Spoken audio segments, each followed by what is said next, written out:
பெருமதிப்பிற்குரிய அண்ணா பல்கலைக்கழக துணைவேந்தர் அவர்களுக்கும் இந்த கூட்டத்தில் சிறப்பு விருந்தினராக வந்திருக்கும் வைத்தியநாதன் அவர்களுக்கும் கிண்டி பொறியியல் கல்லூரி MIT புலம்பெயர்வு அவர்களுக்கும் குறிப்பாக முகவரி ரமேஷ் அவர்களுக்கும் இங்கு திரளாக கூடியிருக்கும் அனைத்து முன்னாள் மாணவர்களுக்கும் தற்போது படித்துக் கொண்டிருந்த மாணவர்களுக்கு அனைவருக்கும் எனது வணக்கத்தை தெரிவித்துக் கொள்கின்றேன்.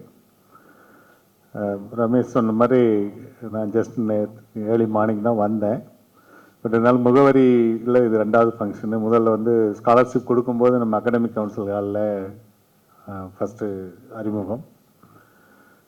முகவரி பேரை பார்த்த உடனே அந்த ஒரு அட்டாச்மெண்ட். நம்ம முகவரின்றது எல்லாருக்கும் தெரியும் உங்களுக்கு.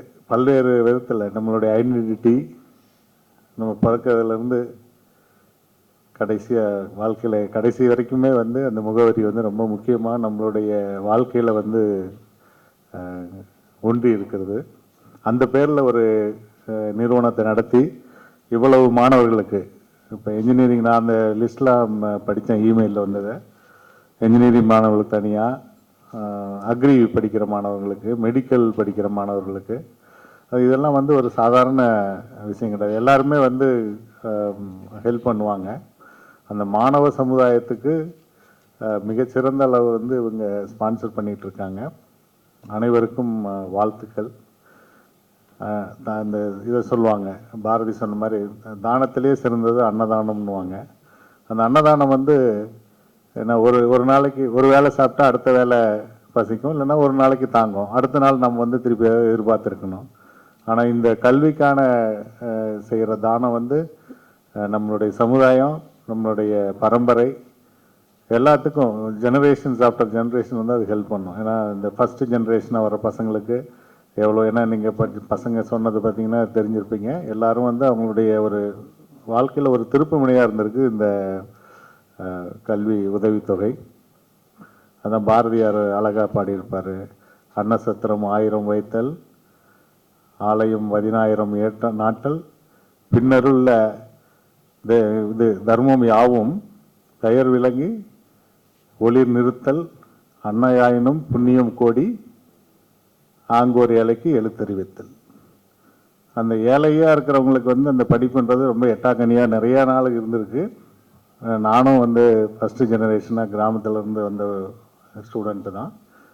ஆகவே இது வந்து ஃபஸ்ட்டு நான் சென்னைக்கு வரும்போது ஒரே ஒரு 100 ரூபா மட்டும்தான் நான் கொண்டுட்டு வந்தேன். 100 ரூபாயில் 30 ரூபாய்க்கு பஸ் டிக்கெட்டு. சேலத்துலேருந்து அப்போ 30 ரூபா பஸ்ஸு. 89ல் 30 ரூபாய்க்கு ஒரு சூட்கேஸு. அந்த சூட்கேஸ் நான் வச்சுருக்கேன். நான் 30 ரூபா கையில் வச்சுருந்தேன். 32 ரூபா, 30 ரூபா, 33 ரூபா, அந்த மாதிரி 100 ரூபா தான் என்னுடைய மூலதனம் சென்னைக்கு வரும்போது. இது வந்து என்னென்னாக்கா, எதுக்கு சொல்கிறேன்னாக்கா, எல்லார் ஸ்டூடெண்ட்டுக்கும் எல்லாருக்கும் ஒரு வாய்ப்பு. அந்த வாய்ப்பை வந்து நீங்கள் வந்து மிக சிறந்த அளவு பயன்படுத்திக்கணும். படிப்புலையோ வேலை வாய்ப்புலையோ இந்த மாதிரி வந்து ஒரு நிறுவனத்தோட ஒரு தொடர்பு, இதெல்லாமே வந்து ஒரு புதிய வாய்ப்பு. அந்த வாய்ப்பை பயன்படுத்தி நீங்கள் முன்னேறது இல்லாத உங்களை சார்ந்தவர்களையும் குடும்பத்தையும் உங்களுடைய ஃப்ரெண்ட்ஸு நண்பர்கள் எல்லாருக்கும் நீங்கள் உறுதுணையாக இருக்கணும். அதில் அந்த முகவரி ஃபவுண்டேஷனுடைய லோகோவில் கீழே போட்டிருக்காங்க, கிராட்டிடியூட் இஸ் லைஃப். அது அவங்களுக்கு இல்லை, உங்களுக்கு. அந்த முகவரி ஃபவுண்டேஷன்லேருந்து உதவி வாங்கினவங்களுக்கு எல்லாருக்கும் அது நிச்சயம் பொருந்தும். நீங்கள் லைஃப் லாங் வந்து you have to be grateful to every one.